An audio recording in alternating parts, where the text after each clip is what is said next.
지난주에는 이런저런 얘기 쭉 하다가 희년의 얘기까지 하고서는 그 다음에 이제 시간이 다 썼어요. 그렇죠? 그래서 이제 멈췄는데 이제 계속 이야기를 해보도록 할게요.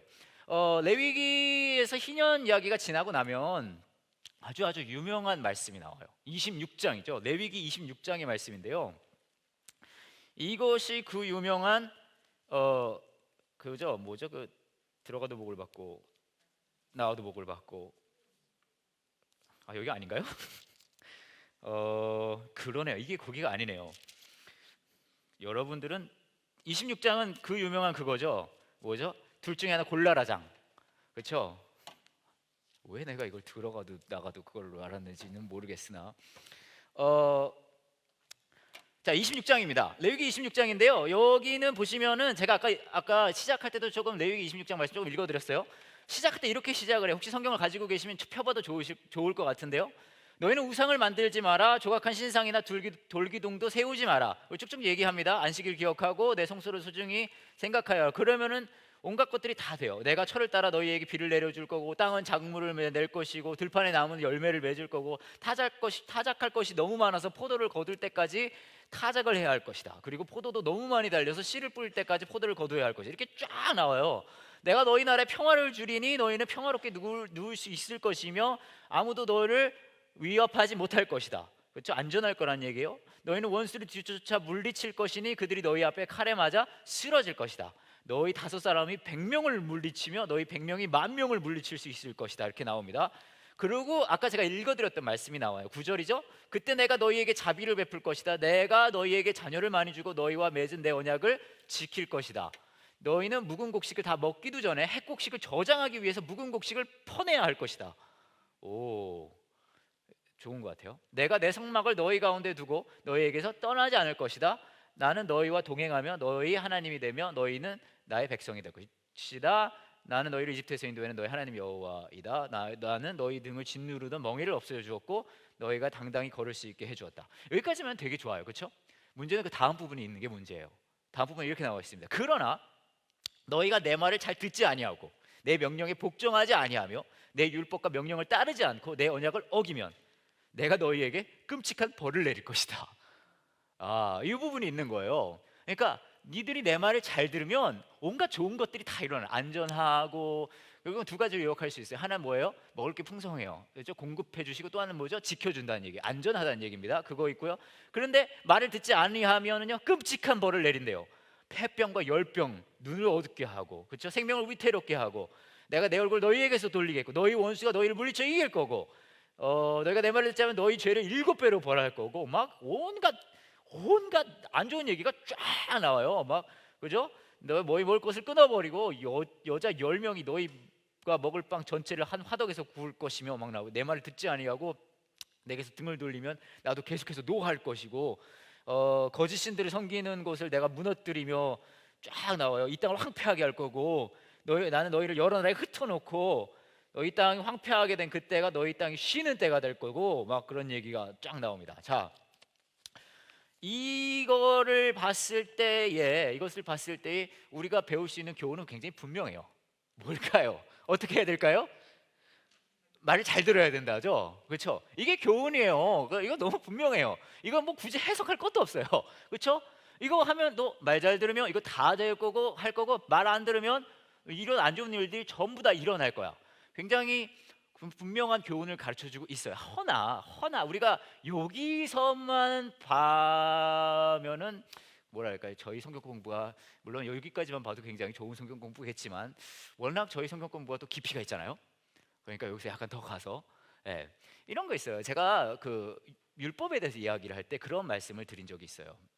무슨 얘기를 했냐면, 그냥 표면적으로 이야기하는 거 그 밑에 있는 이 법을 주는 사람의 마음을 봐야 된다는 말씀을 드린 적이 있어요. 기억나세요? 예를 들어 제가 이런 말씀을 드렸죠. 제가 제 아이들에게, 제 아이가 계속 반찬 중에 소세지만 먹는 거예요. 소세지가 맛있으니까요, 그렇죠? 소세지만 먹어서 제가 그렇게 얘기하는 거예요. 옆에 있는 김치며 야채, 뭐 샐러드나 그런 뭐 멸치 그런 것도 필요하잖아요. 제가 얘한테 이렇게 얘기를 했어요. 너 자꾸만 소세지만 먹으면 이제부터 너에게 밥을 주지 않을 거야 라고 얘기를 했어요. 자, 그렇다면은 저희 예를 들어 뭐 우리 조아라고 쳐요. 큰아이. 조아가 해야 할 행동은 뭐예요? 여기 제가 이 이야기를 했을 때 골고루 먹어야 돼요. 그렇죠? 계속 소세지만 먹으면 어떻게 돼요? 밥을 굶게 되는 거예요. 이게 사실 오늘 말씀의 핵심이에요. 그런데 여러분 여기까지도 좋지만 예를 들어서 조아가 이제 그거는 뭐랄까 이제 영어로 하면 behavior라고 얘기할 수 있어요. 행동으로 나타나는 거잖아요. 그래서 이제 이 아이가 골고루 먹기 시작한 거예요. 뭐가 두려워서요? 밥 굶는 게 두려워서요. 실제로 있었던 일이에요. 사실은 제가 한 번은 뭐라 그럴까 새우를 좀 줬는데 안 먹었어요. 그래서 너 이거 새우 안 먹으면은 뭐 했어요. 또 어느 날인가 며칠 있다 얘가 혼자 새우를 막 먹는 거예요. 그래서 와 얘가 뭔가 배웠구나. 근데 얘가 그래서 물어봤거든요. 야 이제 새우 정말 맛있지 않니? 먹어보니까 정말 맛있지 않니? 그랬더니 얘가 그러는 거예요. 아빠 내가 굶어 죽기가 싫어서 이거 먹고 있는 거라고. 근데 보면은 굶어 죽는 게 싫어서 골고루 먹을 수는 있어요. 그렇죠?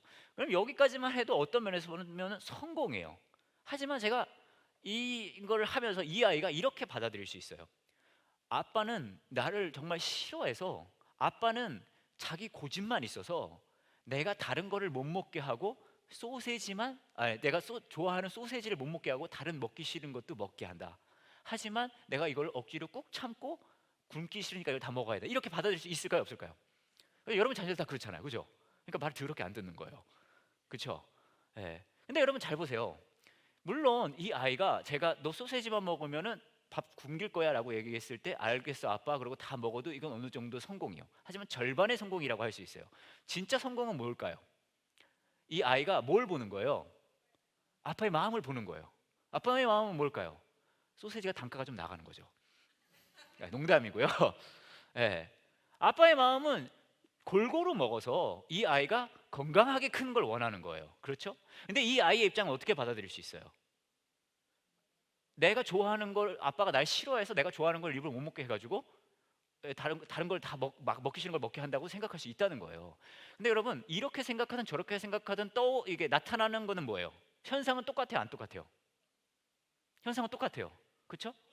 아빠가 날 싫어해서 못 먹게 해 하는 것도 두려워서라도 그걸 다 먹게 돼 있고요. 아빠가 나를 위해서 이렇게 하는 거예요. 이것도 똑같아요. 현상은 똑같아요. 하지만 그 밑에 일어나는 본질은 다를 수 있다는 거예요. 자, 제가 이 이야기를 길게 드린 이유는 뭐냐면요. 성경에서 율법이라는 것을 주었을 때 하나님께서 어떤 식으로 이렇게 지시사항을 줬을 때 어떤 방향성을 줬을 때는 너 이거 안 하면 내가 널 죽여버릴 거야 말이 돼요. 그건 맞는 말이에요. 허나 거기서 멈추면 안 된다는 거예요. 거기서 멈추면 그냥 표면적인 거죠. 그렇죠? 그래서 여기서 더 나가서 어떻게 가야 돼요? 그 본질적인 걸 봐야 된다는 거예요. 자, 그래서 오늘 레위기 말씀에 좀 그런 면을 좀 보기도록 할게요. 우선 이건 너무 간단해요. 하나님 말을 들으면은 잘 되고 안 들으면 어떻게 된다고요? 아작나요. 네, 아작나요.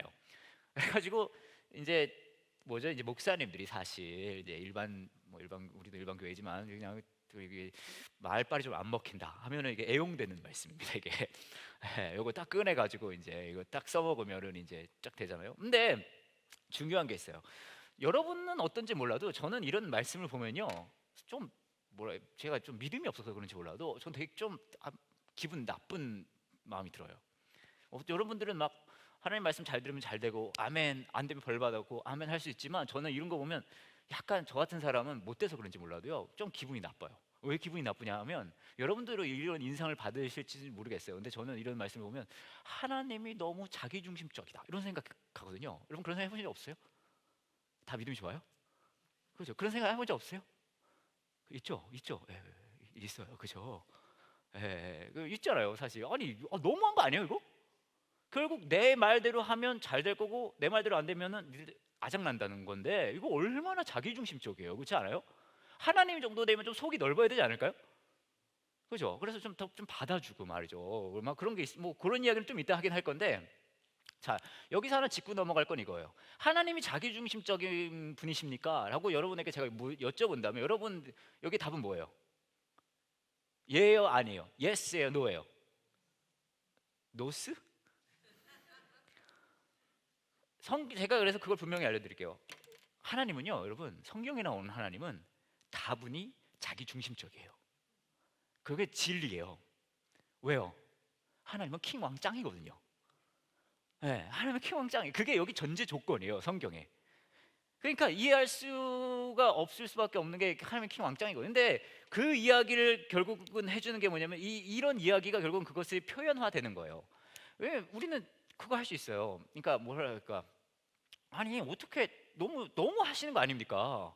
그런 생각할 수 있잖아요. 상관없어요. 하나님은 킹 왕짱인 거예요. 여기서 이야기해 주는 건 뭐냐면, 너 말을 잘 들으면 이거 다 맞아요. 근데 본질적으로 뭐냐면 하나님 자체가 기준점이 되는 거라는 거예요. 하나님 자체가 기준점이 된다는 거죠. 그러니까 내 기준으로 선과 악이 갈려진다는 거예요. 이게 왜 중요한 줄 아세요? 이게 왜 중요하냐면 이게 중요해요. 여러분, 선과 악을 기준시키는 뭐라 그럴까요? 이 의미, 이렇게 정하는 존재가 결국은 하나님이거든요. 무슨 말씀인지 아시겠어요? 선과 악을 기준한다는 것 자체가 하나님이에요. 그러니까 성경은요, 처음부터 끝까지 하나님이 전적으로 킹 왕짱인 거예요. 하나님이 기준이에요. 여러분, 예전에 창세기 할 때 얘기 조금 했었는데, 선악과 아시죠? 선악과. 여러분, 선악과를 하나님이 만든 게 좋아요, 나빠요? 저는, 여러분 그런 생각 안 해보셨어요? 저는 이런 생각 되게 많이 하거든요. 애초에 선악과를 안 만들었으면 되잖아요. 너무 좋은 생각 아니에요? 여러분 지금 몇 분은 그럼 됐지? 그러지 않아요? 하나님 정도 되면 선악과 안 만들어도 되잖아요. 그렇죠? 이건 무슨 서츄에이션인 거예요? 왜 그걸 또 굳이 만들어가지고, 그렇지 않아요? 네. 선악과 근데 선악과라는 것 자체가 결국 뭔지 아세요? 뭐 긴 이야기를 짧게 만들면 이거예요. 선악과가 있음을 통해서 하나님이 아닌 걸 선택할 수 있게 되는 거예요. 무슨 말인지 아시겠죠? 선악과를 먹는 동시에 뭐가 되냐면, 난 하나님이 아닌 걸 선택하겠다는 얘기예요. 그 말은 무슨 말이냐면요, 잘 들으세요. 이게 무슨 말이야? 그런데 이게 왜 중요하냐면요, 이건 이렇게 갈라지는 거예요. 하나님은 선이고요, 하나님이 아닌 건 뭐가 되는 거예요? 악이 되는 거예요. 여러분, 선과 악의 구분이 뭐 어떻게 되는지 아세요? 내 양심 핵심 뭔지 아세요? 하나님이냐 아니냐. 그게 성경의 전제 조건인 거예요. 무슨 말인지 아시겠죠? 그래서 제가 지금까지 비슷한 얘기를 계속해요. 왜냐하면 성경은 계속 그 얘기를 하거든요. 여러분, 십계명의 제일계명 계속 얘기했잖아요. 제가 뭐예요? 나 이외에 다른 신을 두지 마라. 그리고 제가 그 얘기했어요. 모든 죄는 그것에 해당된다 그랬어요. 왜요? 하나님이 아닌 다른 신을 뒀어요. 자, 하나님이 아닌 다른 신을 선택하면 그게 뭐가 되는 거예요? 죄예요. 왜요? 이게 악이니까. 그렇죠? 왜요? 하나님은 무조건 선이에요. 하나님이 아닌 건 뭐예요? 악인 거예요. 그만큼 절대적인 거예요. 자, 요 정도 이제 말씀을 드리고, 이 이야기는 나중에 조금 더 이제 다른 이야기를 할 때 보탬이 될 것 같은데, 그 정도까지 얘기를 하고요. 또 하나 중요한 게 있어요. 뭐냐면 이런 게 있어요. 이렇게 흔히 이 말씀을 통해서 우리가 이렇게 생각하기 쉬워요. 이 이야기는 제가 나중에도 약간 반복할 것 같긴 한데, 자, 하나님의 말을 잘 들으면은 모든 게 잘 되고요, 하나님 말을 안 들으면 아작납니다. 자, 그렇다면 여러분들은 뭘 해야 될 것 같아요? 친구들, 뭘 해야 돼요? 잘 들어야 돼요. 그렇죠? 예. 근데 여러분, 이게 그냥 단순한 것 같지만 되게 위험한 걸 수도 있어요. 왠지 아세요? 이 이야기는요, 이 말씀은 우리에게 주로 어떻게 인용되기 쉽냐면, 내가 하나님의 말씀을 내가 예배 잘 나오고 헌금 잘하고 기도 열심히 하고 성경 잘 읽고 전도 잘하고 있는데, 그렇게 내가 살면 나한테 어떤 일들이 일어나야 돼요? 좋은 일이요, 나쁜 일이요? 그런데 여러분, 이게 다 그렇게 돼요, 안 돼요? 여러분, 예배 잘 드리고 기도 잘하고 이거 성경 잘 보고 전도 잘하고 이거 다 해보셨나 봐요? 그냥 웃지요. 근데 여러분, 이렇게 다 한다 치더라도 그 사람의 모든 일이 잘 돼요? 근데 여러분, 이렇게도 생각해 볼 수 있어요. 이 말씀이 이렇게 나왔다면, 잘 보세요. 예배 잘 드리고 기도 잘하고 성금 잘하고 이거 다 하면은 하나님이 나한테 어떻게 해줘야 된다는 거예요? 잘해줘야 된다는. 잘 보세요. 이게 왜 중요하냐면요, 우리는 이걸 이런 식으로 생각해요. 이렇게 되면 내가 이런 거 다 하면 하나님이 나한테 잘해주셔야죠. 이 말씀이 있으니까. 이렇게 되면 주도권을 누가 가져요? 무슨 말인지 아시겠어요? 그러니까 이 말씀의 핵심 사항은 뭐냐면요, 너가 내 말을 잘 들으면 이런 걸 다 해줄 거야. 너희들이 내 말을 안 들으면 너희들 아작나. 이 이야기는 우리는 어떻게 받아들이기 쉽냐면요, 그렇다면 내가 이 모든 거를 잘할 테니까 하나님은 내 뜻대로 움직여 주셔야 됩니다가 돼요. 근데 이 말씀은 그 말씀이 아니에요.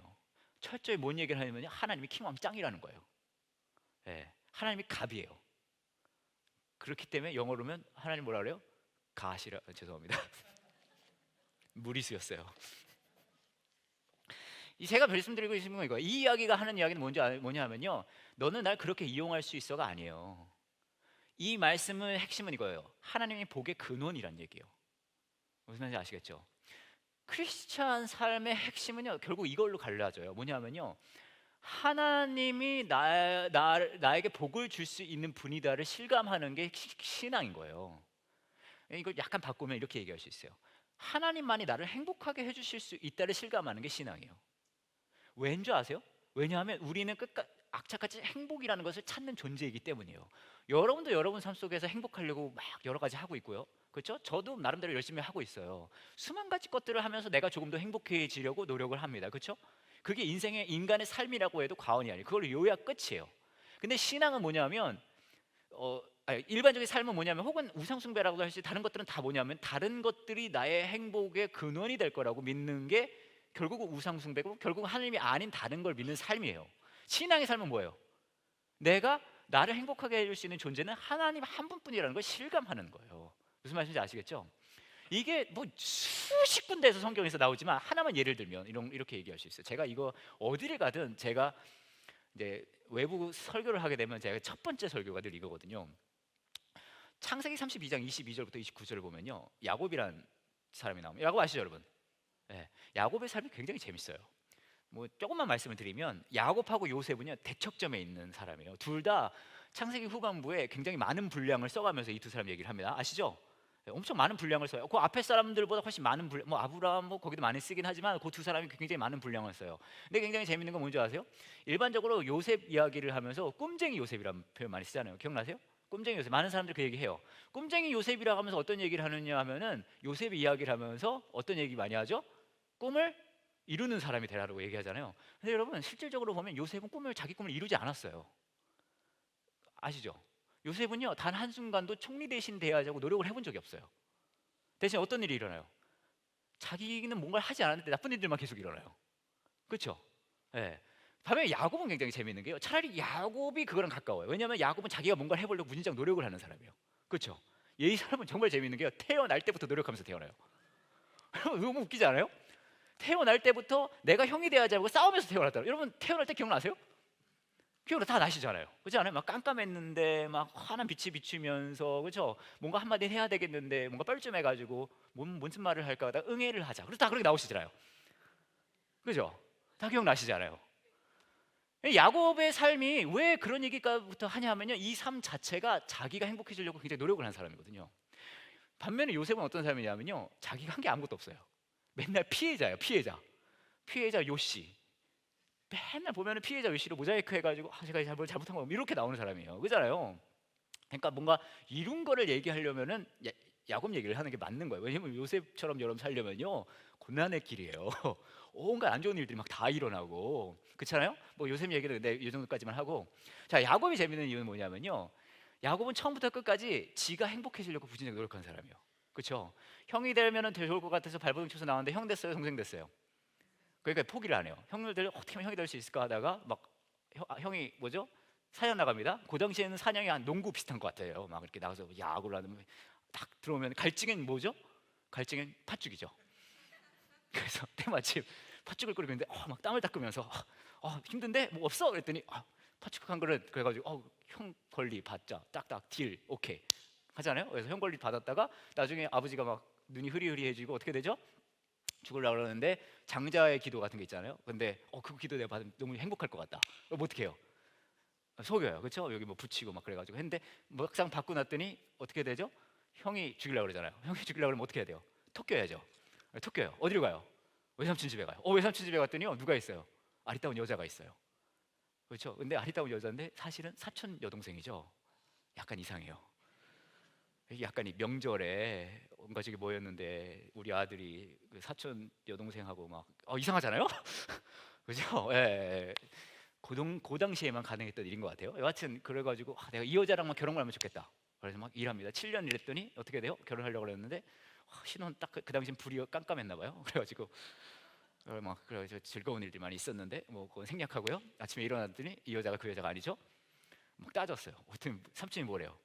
우리 동네 1+1이다. 그죠? 특별 할인 행사 기간이었던 거예요. 그래가지고 자매랑 같이 사는 거예요. 오, 정말 이상하지 않아요? 사촌 여동생이랑 결혼하는 것도 이상한데 그것도 자매랑 같이. 어, 이건 상상할수록 이상해요. 여하튼 그리고 7년 더 일합니다. 그리고 어떻게 돼요? 아, 내 부자가 되면 좋겠다. 삼촌 밑에서 막 일하는데 막 전박이 염소가 나오고 어쩌고 저쩌고 해요. 다 기억 아시죠?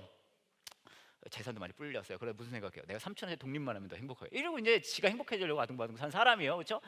야곱 이야기의 핵심은요, 하이라이트는 어디냐면요, 그 다음이에요. 에서를 만나기 전 삼촌을 집을 나온 후 어떤 일이 벌어진지 아시죠? 유명한 강 하나 있잖아요. 거기 뭐죠? 예, 얍복강. 그렇죠? 얍복강. 거기 딱 갔는데 가족 다 보내고 재산 다 보냅니다. 형이 아직 화가 났을 수도 있었을까요? 안 날 게 확실할까요? 그렇죠. 대부분 형제들이 싸우면 오래 가요. 그렇죠. 예, 그래서 예, 막 그럴 수 있어요. 다음 날 형을 만나면 죽을 수도 있습니다. 그런 순간에 그 사람, 그죠? 그 사람이랑 만나요. 뭐예요? 씨름을 합니다. 왜 씨름을 할까요? 때마침 명절이라서요? 황소라도 한 마리 건져보려고요? 왜 씨름을 해요? 왜 씨름을 하냐면요, 간단해요. 왜냐하면 쉽게 얘기하면 이게 다 제 설교 레퍼토리 외부에 나가고 하는 건데, 제가 사실 고등학교 때 씨름이 아니라 뭐죠? 씨름이 영어로 하면 레슬링이거든요. 레슬링. 여러분 레슬링 뭔지 아시죠? 네, 아시안 게임에도 했잖아요. 빨간 옷 입고 파란 옷 입고. 뭔지 아시죠? 제가 고등학교 때 레슬링부였어요. 제가 운동 좀 하거든요. 딱 봐도 격투기에 좀 능해 보이지 않아요? 그죠? 예.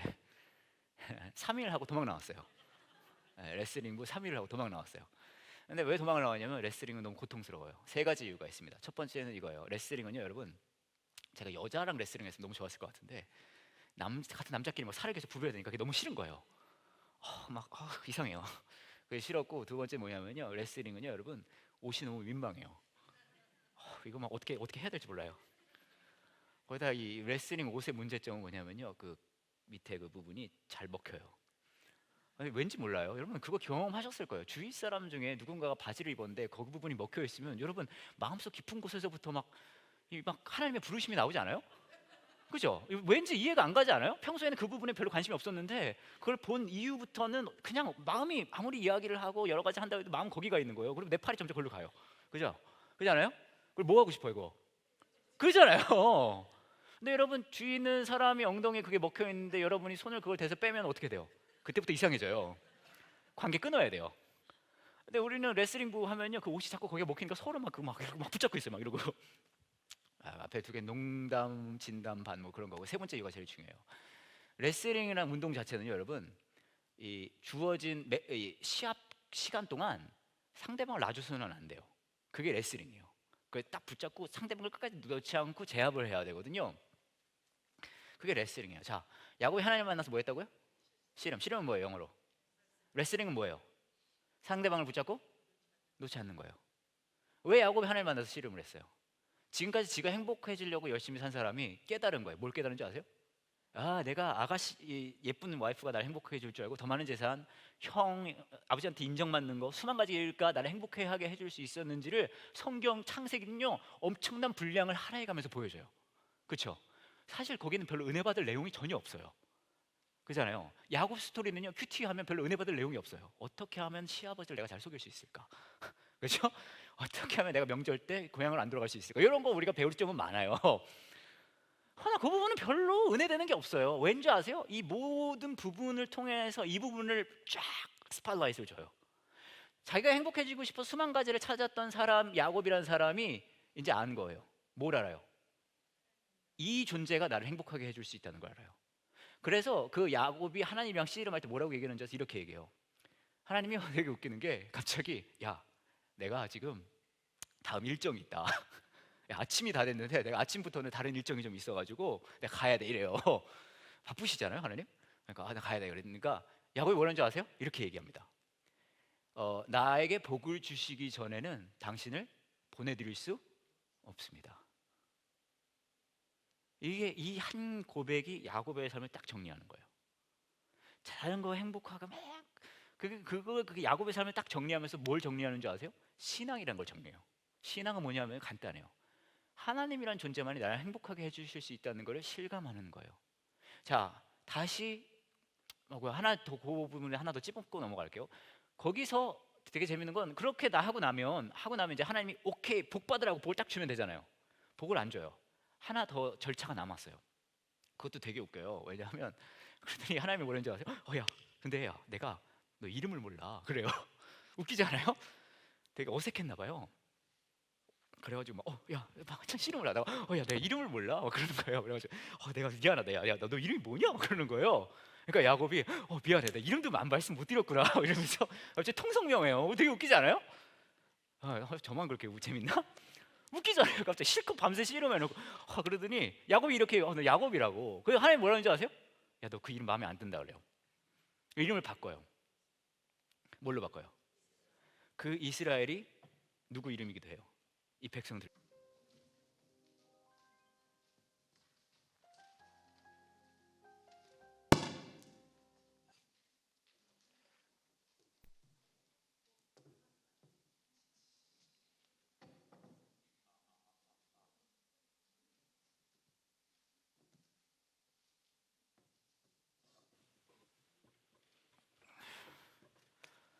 오케이. 야, 가실 분 다 가셨어요? 남으실 분 다 남으셨어요? 좋습니다. 어, 어, 혹시나 모르시는 분들을 위해서 여기는 출애굽기 후반부부터 신명기까지 성경 공부고요. 특별히 성경을 사랑하고 읽기를 좋아하시는 분들이 이 클래스를 다 하신다고 제 마음대로 판단하고 있어요. 막 뭐 대충 보거나 그냥 막 그런 분들이 다 다른 이런 거 제가 이런 말 했다는 것은 그분들에게 비밀입니다. 여하튼 그렇고요. 혹시나 오늘 처음 오셨다면 괜찮아요. 사실 앞에는 그렇게 많은 내용을 다뤘어요. 허나 혹시나 앞에 게 궁금하시면은요, 저희 교회 홈페이지 가면은 다 동영상이 이 수업만 동영상 촬영을 해요. 그래서 가서 보시면은 되고요. 굳이 안 보셔도 늘 한 얘기를 또 하면서 새로운 것처럼 하거든요. 그렇기 때문에 그냥 넘어가셔도 뭐 괜찮을 것 같습니다. 지난주에 레위기 후반부까지 하다가 이제 멈췄어요. 혹시나 여러분 중에서 지난주 강의안이 사실 지난주에 홍 장로님께서 제 강연을 다 가져가셨어요. 근데 재밌는 사실은 홍 장로님은 제 수업을 듣지 않는다는 거죠. 그래서 소장용인가? 혹시나 없으시면 없어도 돼요. 그냥 들으셔도 되고요. 제가 여분이 있으면 드릴 텐데 대신에 새 거는 오늘 많이 준비를 했습니다. 그리고 이따가 드리도록 하고요. 레위기 마무리하도록 하겠습니다. 지난주에는 이런저런 얘기 쭉 하다가 희년의 얘기까지 하고서는 그 다음에 이제 시간이 다 썼어요. 그렇죠? 그래서 이제 멈췄는데 이제 계속 이야기를 해보도록 할게요. 레위기에서 희년 이야기가 지나고 나면 아주 유명한 말씀이 나와요. 26장이죠. 레위기 26장의 말씀인데요. 이것이 그 유명한 그죠? 뭐죠? 들어가도 복을 받고 나와도 복을 받고 여기 아닌가요? 그러네요. 이게 거기가 아니네요. 여러분들은 26장은 그 유명한 그거죠. 뭐죠? 둘 중에 하나 골라라장. 그렇죠? 왜 내가 이걸 들어가도 나가도 그걸로 알았는지는 모르겠으나 자, 26장입니다. 레위기 26장인데요. 여기는 보시면은 제가 아까 시작할 때도 조금 레위기 26장 말씀 조금 읽어드렸어요. 시작할 때 이렇게 시작을 해요. 혹시 성경을 가지고 계시면 펴봐도 좋을 것 같은데요.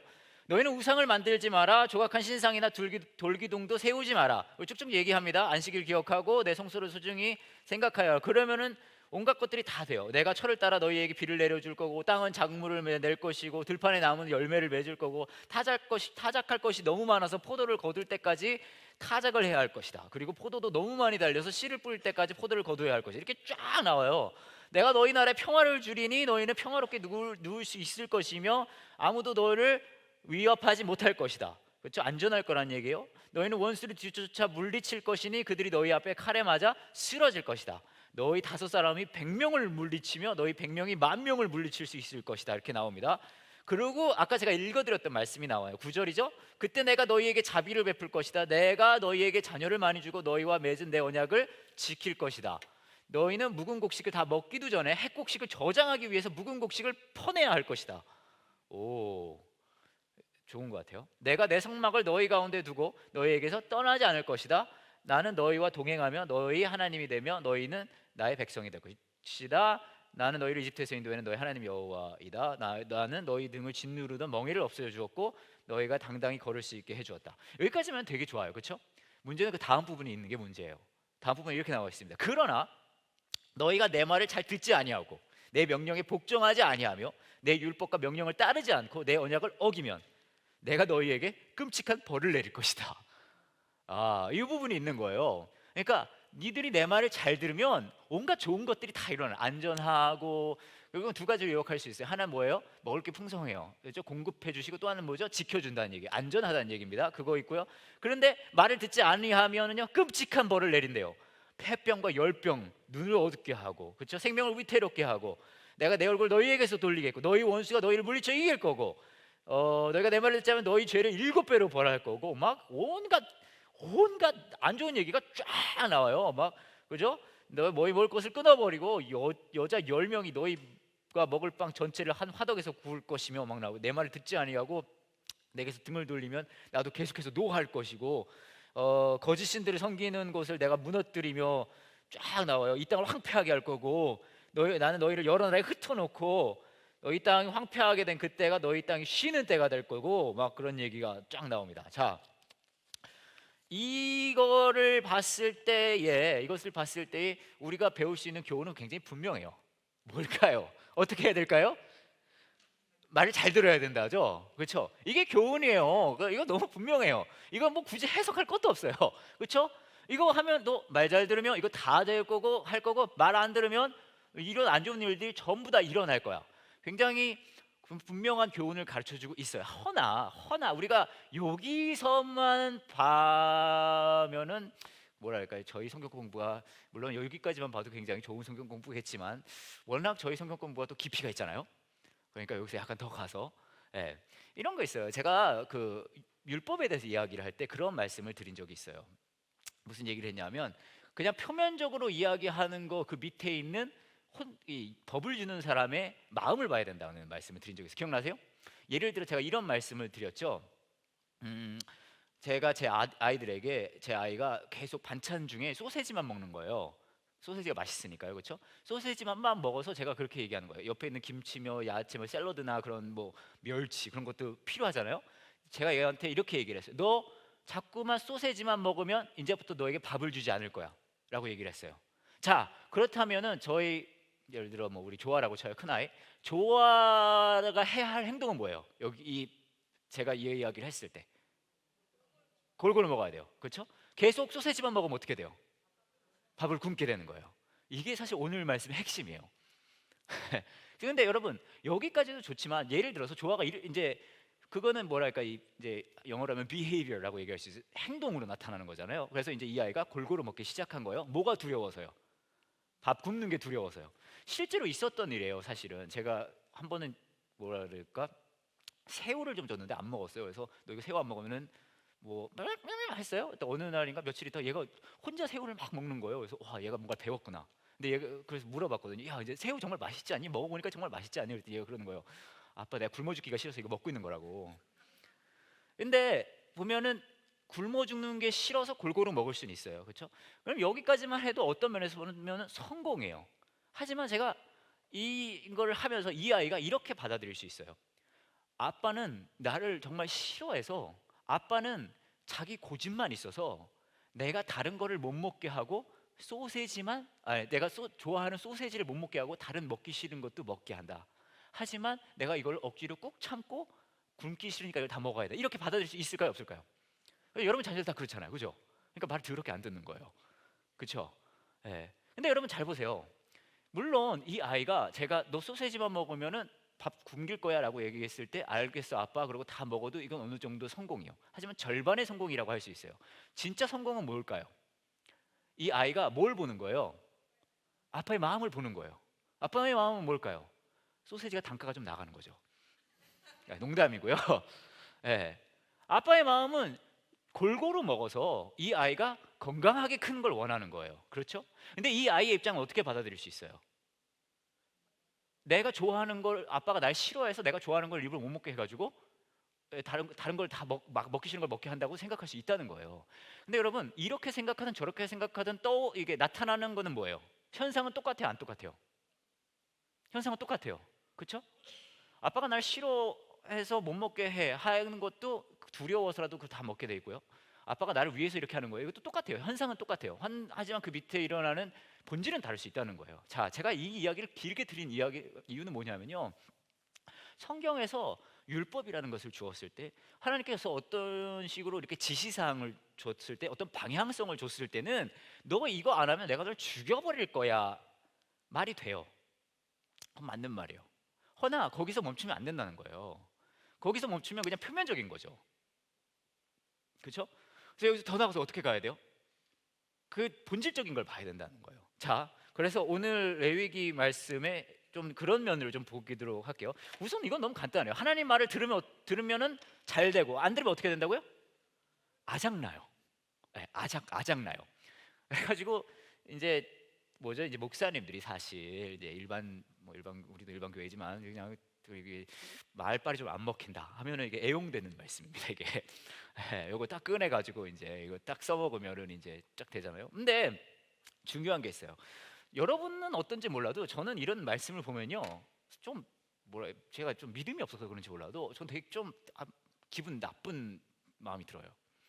여러분들은 막 하나님 말씀 잘 들으면 잘 되고, 아멘 안 되면 벌 받았고, 아멘 할 수 있지만 저는 이런 거 보면 약간 저 같은 사람은 못 돼서 그런지 몰라도요, 좀 기분이 나빠요. 왜 기분이 나쁘냐 하면, 여러분들은 이런 인상을 받으실지 모르겠어요. 근데 저는 이런 말씀을 보면 하나님이 너무 자기중심적이다 이런 생각하거든요. 여러분 그런 생각 해보신 적 없어요? 다 믿음이 좋아요? 그렇죠? 그런 생각 해본 적 없어요? 있죠? 예, 있어요. 그죠? 예, 있잖아요. 사실 아니 너무한 거 아니에요 이거? 결국 내 말대로 하면 잘 될 거고, 내 말대로 안 되면은 아작 난다는 건데, 이거 얼마나 자기중심적이에요. 그렇지 않아요? 하나님 정도 되면 좀 속이 넓어야 되지 않을까요? 그죠? 그래서 좀 받아주고 말이죠. 막 그런 게 뭐 그런 이야기를 좀 이따 하긴 할 건데, 자, 여기서 하나 짚고 넘어갈 건 이거예요. 하나님이 자기중심적인 분이십니까? 라고 여러분에게 제가 여쭤본다면, 여러분 여기 답은 뭐예요? 예요, 아니에요? 예스예요, 노예요? 노스? 제가 그래서 그걸 분명히 알려드릴게요.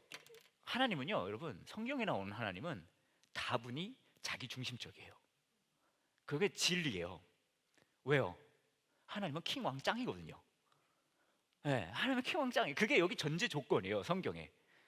그러니까 이해할 수가 없을 수밖에 없는 게 하나님은 킹 왕짱이거든요. 근데 그 이야기를 결국은 해주는 게 뭐냐면, 이런 이야기가 결국은 그것을 표현화되는 거예요. 왜 우리는 그거 할 수 있어요. 그러니까 뭐랄까, 아니 어떻게 너무 하시는 거 아닙니까? 그런 생각할 수 있잖아요. 상관없어요. 하나님은 킹 왕짱인 거예요. 여기서 이야기해 주는 건 뭐냐면, 너 말을 잘 들으면 이거 다 맞아요. 근데 본질적으로 뭐냐면 하나님 자체가 기준점이 되는 거라는 거예요. 하나님 자체가 기준점이 된다는 거죠. 그러니까 내 기준으로 선과 악이 갈려진다는 거예요. 이게 왜 중요한 줄 아세요? 이게 왜 중요하냐면, 이게 중요해요. 여러분, 선과 악을 기준시키는, 뭐라 그럴까요? 이 의미, 이렇게 정하는 존재가 결국은 하나님이거든요. 무슨 말씀인지 아시겠어요? 선과 악을 기준한다는 것 자체가 하나님이에요. 그러니까 성경은요, 처음부터 끝까지 하나님이 전적으로 킹 왕짱인 거예요. 하나님이 기준이에요. 여러분, 예전에 창세기 할 때 얘기 조금 했었는데, 선악과 아시죠? 선악과. 여러분, 선악과를 하나님이 만든 게 좋아요, 나빠요? 저는, 여러분 그런 생각 안 해보셨어요? 저는 이런 생각 되게 많이 하거든요. 애초에 선악과를 안 만들었으면 되잖아요. 너무 좋은 생각 아니에요? 여러분 중에 몇 분은 그럼 됐지? 그러지 않아요? 하나님 정도 되면 선악과 안 만들어도 되잖아요. 그렇죠? 이건 무슨 서츄에이션인 거예요? 왜 그걸 또 굳이 만들어가지고, 그렇지 않아요? 네. 선악과 근데 선악과라는 것 자체가 결국 뭔지 아세요? 뭐 긴 이야기를 짧게 만들면 이거예요. 선악과가 있음을 통해서 하나님이 아닌 걸 선택할 수 있게 되는 거예요. 무슨 말인지 아시겠죠? 선악과를 먹는 동시에 뭐가 되냐면, 난 하나님이 아닌 걸 선택하겠다는 말입니다. 내가 사람들이 사용하는 논리 방식대로 말해 보겠습니다. 제 생각엔 이분이 지금 저와 여러분이 이야기했던 걸 그대로 받아서 얘기한다고 생각하시면 돼요. 이렇게 내가 써니가 지금 말하는 사용한 논리의 방식대로 말해 보겠습니다라고 바울이 얘기했다고 쳐요. 우리가 의롭지 못한 것 때문에 하나님의 의로우심이 더욱 밝히 드러날 경우 뭐라고 말하겠습니까? 이 말은 무슨 말이냐면요, 이렇게도 해석, 이건 더 나쁜 생각이에요. 보시면 이렇게, 내가 죄 졌던 거를 예수님께서 다 대신 죽어주셨기 때문에 나는 이제 죄 진 거 다 값어치 안 치러도 된다는 거잖아요. 근데 그만큼 하나님이 놀라우시다는 얘기잖아요, 그렇죠? 근데 이 논리는 어떤 논리냐면, 그렇기 때문에 내가 매일매일 죄를 더 많이 져가지고 하나님의 영광이 더 드러나게 하자. 되게 판타스틱한 생각 아니에요? 그죠? 아니, 십자가의 능력이 얼마나 큰지를 내가 평생 죄 지면서 그걸 증거하겠다, 그런 논리인 거예요. 매력적인 것 같아요. 그죠? 그 얘기예요. 그 얘기인 거예요. 하나님의 의로우심이 더욱 밝게 드러날 경우 뭐라고 말하겠습니까? 우리에게 진노를 내시 하나님의 의롭지 못하다고 하겠습니까? 결코 그럴 수 없습니다. 안 된다는 거예요, 이 논리가. 하나님께서 의롭지 못하시다면 어떻게 하나님께서 세상을 심판하시겠습니까? 이렇게 되면 이 세상이 다 어떻게 돼요?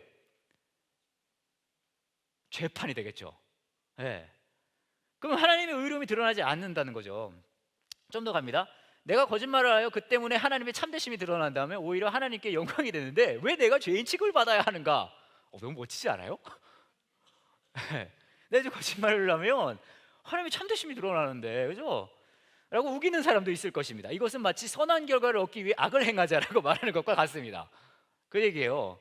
사람들은 우리가 그렇게 가르친다고 우리에게 내 비난을 하고 다닙니다. 그때도 이렇게 생각하는 사람이 있었나 봐요.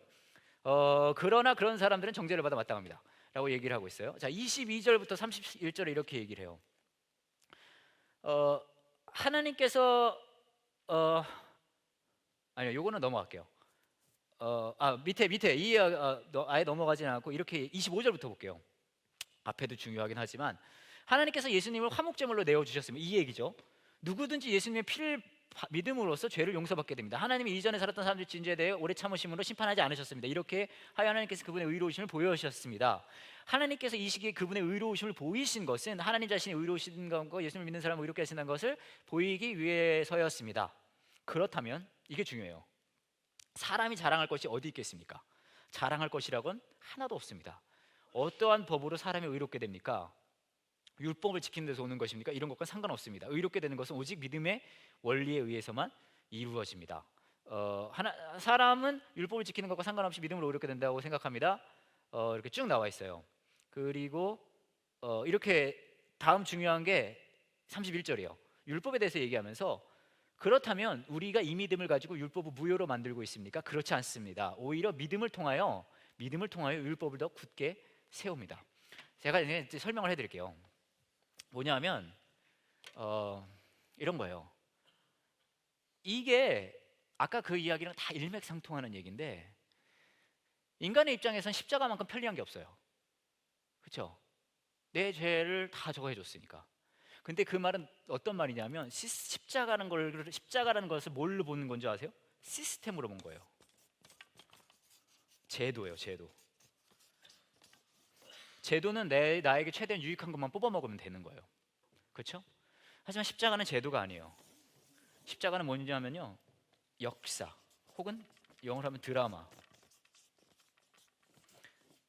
이거 자체는, 그러니까 이걸 제도로 보면 십자가를 그냥 나의 죄가 하기 때문에 아무 상관없이 내가 그냥 막 죄를 짓고 살다가 용서받고 천국 가면 되겠다. 이 안에는 뭘 미스하고 있는 줄 아세요? 아주 중요한 걸 놓치고 있어요. 그건 뭐냐면 이거예요. 은혜예요, 은혜. 은혜. 이 안에 은혜를 놓치고 있는 거예요. 그 말은 다시 말하면 좀 더 가서요, 제사를 하고 하나님께서 이 두 가지 하나님이신데 이스라엘 백성들과 공존하면, 제사라는 제도를 통해서 공존했던 이유는 이것이 하나의 제도로 하나님께서 그냥 다 뿜빠이 해주는 것이 아니라, 이것을 통해서 하나님 뭘 보여주는 거예요? 결국 보여주고 싶으신 게 뭐예요? 은혜인 거예요. 이것도 역시 마찬가지예요. 십자가, 내가 막 못되게 살아도 십자가의 죄로 다 해결되니까 내 마음 못되게 살아도 되지 않습니까? 여기서 놓치고 있는 건 뭐냐 하면요, 십자가의 은혜라는 거예요.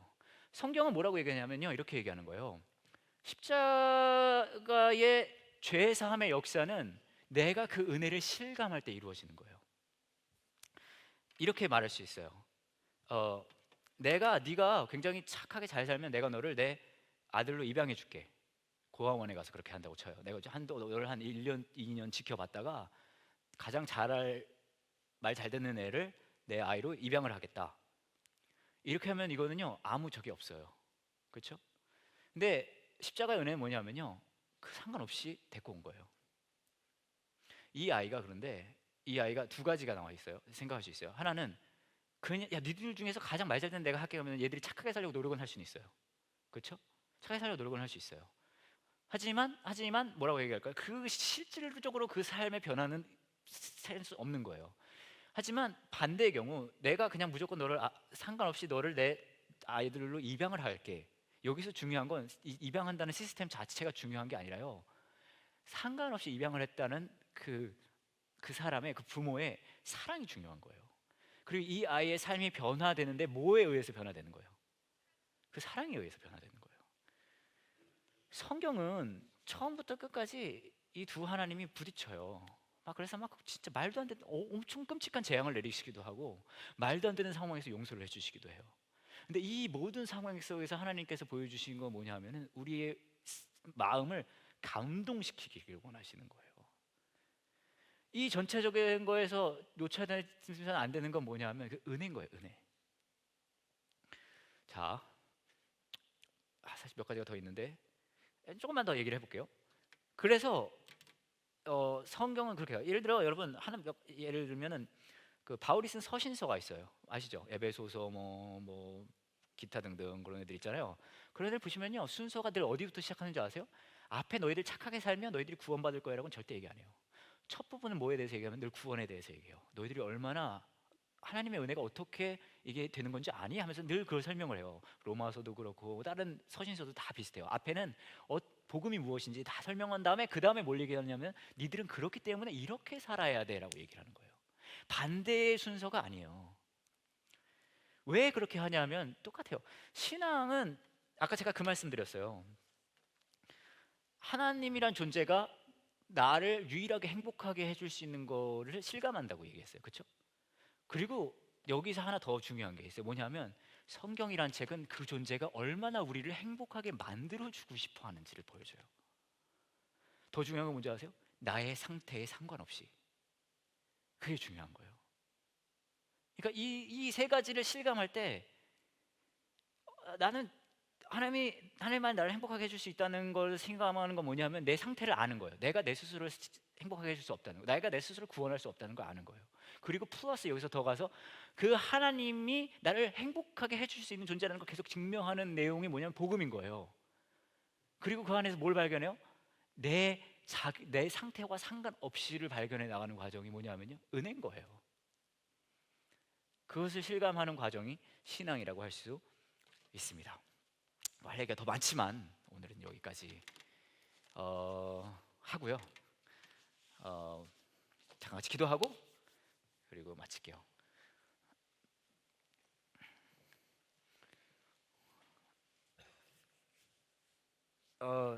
오늘은 잠깐 함께 같이 기도하는 시간 갖겠는데요. 같이 기도하실 때 우리도 역시 마찬가지거든요. 우리도 신앙생활을 한다고 하면서 교회를 다니면서도 이것이 하나의 제도가 되기 쉬워요. 하나의 제사화되고 그냥 하나의 그냥 늘 이루어지는 습관화 될 수도 있을 것 같아요. 내 안에 이 모든 종교적인 요소는 있으나 뭔가를 빼먹고 있어요. 이 시간에 기도하실 때 여러분 삶에 그런 일이 혹시 일어나고 있다면 잠깐 여러분 삶을 되돌아보시면서 십자가의 살아있는 드라마를 기억하셨으면 좋겠어요. 그것이 그냥 우리를 천국에 보내주기 위한 하나의 제도가 아니라 저와 여러분의 삶을 온전케 하시기 위한, 그분만이 우리 삶의 행복의 근원이 된다는 것을 보여주시기 위한, 그리고 나의 상황과 나의 상태에 상관없이 나를 포기하지 않으시겠다는 하나님의 그 끈질긴 사랑, 그 십자가의 사랑을 다시 한번 기억하면 좋겠습니다. 이 시간 잠깐 같이 기도하고, 그리고 제가 기도하고 마치겠습니다. 이 시간에 저희가 레위기서에 등장하는 하나님의 말씀을 같이 살펴보았습니다. 내가 무엇이간데 하나님께서는 하나님의 그 끈질기신 사랑을 보여주십니다. 내 삶 속에 다른 사람에게는 보여주지 못했던, 하지만 나 스스로는 알고 있는 여러 가지 깨끗하지 못한, 자랑스럽지 못한 모습들이, 나의 죄의 모습들이 있습니다. 하지만 하나님께서는 그런 나를 하나님의 은혜로 변화시켰다고 하십니다. 내가 무엇이간데 그 놀라운 은혜의 모습을, 사랑을 보여주시면서 내 삶을 바꾸시겠다고 하십니까? 그 모든 것이 하나님께서 하나님의 약속을 지키신다는 그 신실하신 하나님이시 것을 저희가 보게 됩니다. 하나님 도와주세요.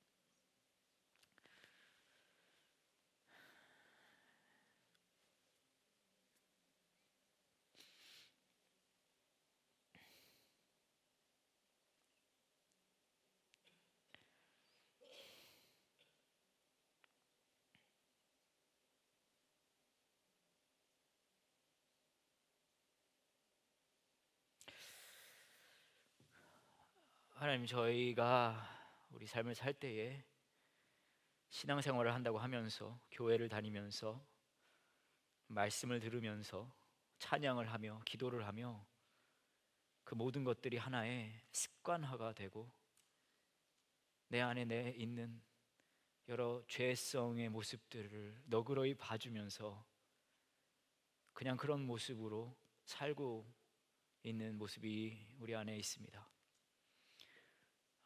하지만 하나님께서는 그런 우리의 삶을 하나님의 은혜로 바꾸시겠다고 하십니다. 우리가 하나님께 온전한 모습으로 살지 못할 때에도 하나님께서는 우리에게 온전한 하나님이 되시겠다고 하시고, 우리와 하신 그 약속을 지키는 하나님이 되시겠다고 하시고, 그리고 악착같이 하나님 안에서 나를 온전케 하시겠다고 하십니다. 만약에 하나님, 우리 삶 속에 대부분의 순간 중에 하나님께서 보여주신 그 십자가의 사랑을 우리가 잊어버리고 살고 있다면 하나님 도와주세요.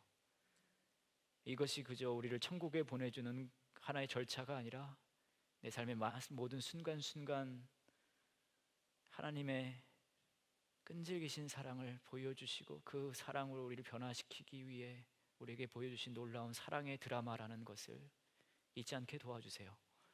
십자가 위에서 우리를 위해 피 흘려 주신 예수 그리스도의 희생과 그 죽음이 우리 안에 살아있기를 원합니다.